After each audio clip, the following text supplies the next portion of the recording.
Our fatigue is often caused not by work, but by worry, frustration, and resentment. Marty Cohen was tired. He had stumbled across that Dale Carnegie quote as he researched why he'd been suffering from overwhelming fatigue. Caffeine didn't make a dent. He rose tired from sleep.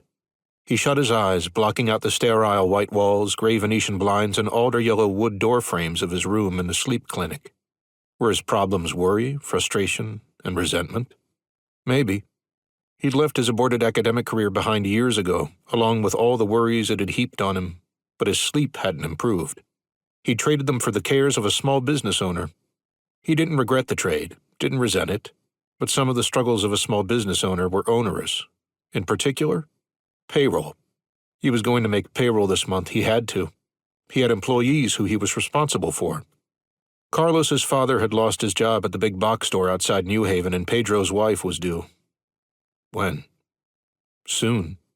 This wasn't like the strategy games he'd played obsessively in college, in which the number of pawns or meeples or tokens sacrificed didn't matter, so long as the victory conditions were satisfied. The victory conditions were the pawns and the meeples.